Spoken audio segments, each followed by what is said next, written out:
Look, I'm not going to waste your time with some motivational speech that makes you feel good for 5 minutes and changes nothing. By the end of this video, you'll know exactly why you've been stuck, and I'm going to give you the actual steps to climb out. Not theory, steps. But first, I need you to understand something most people get completely backwards. You've been waiting to feel motivated before you take action. That's the trap. That's why you're still stuck.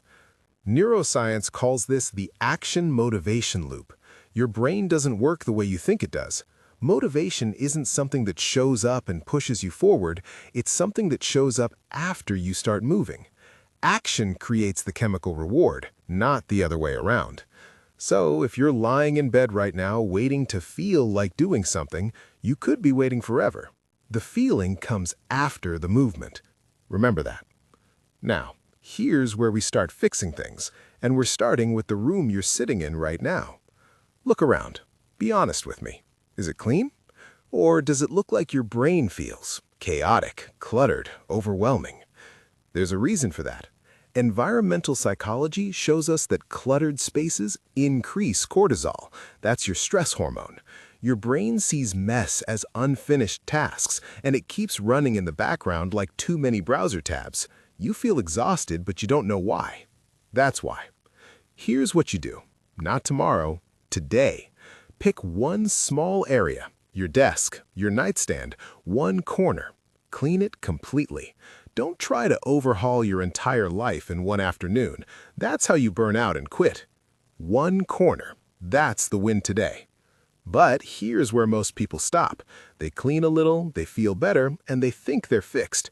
They're not, because the next piece is something almost nobody talks about, and it might be the thing quietly destroying your self-image.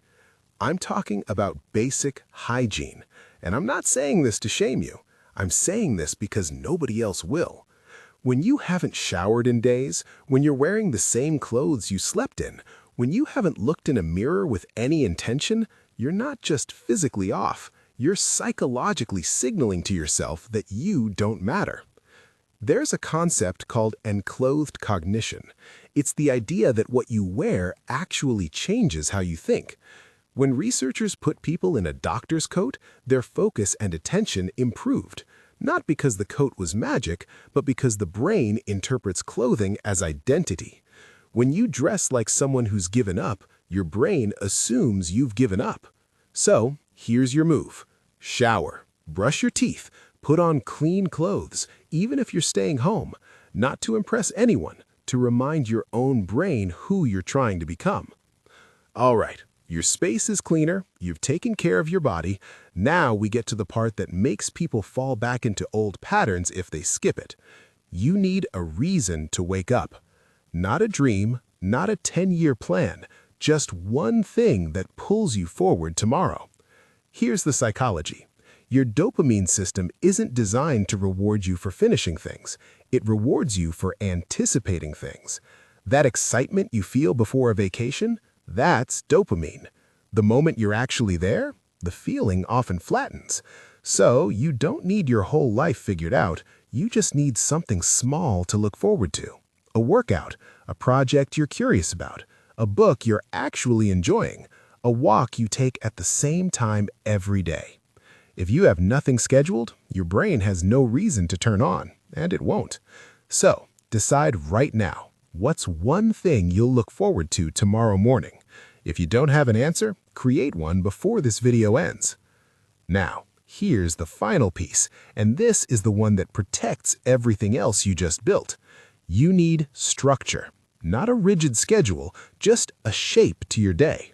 The rotting feeling you get when you lie in bed for hours scrolling, doing nothing, that's not laziness. That's your brain in low dopamine paralysis. You're not choosing to stay there, you just don't have the next step that feels achievable. This is why behavioral activation is used in clinical psychology to treat depression. The idea is simple. Don't wait until you want to move. Schedule the movement in advance. Pick 3 anchors for your day. A morning anchor, something you do within 30 minutes of waking, a midday anchor, something that gets you moving or focused, and an evening anchor, something that tells your brain the day is winding down. These don't have to be productive. They just have to be consistent. Structure creates momentum. Momentum creates motivation, and motivation keeps you from sliding back into that bed wondering where your life went. Look, I know you didn't end up here by accident. Something inside you is trying to fix this, and that's not nothing.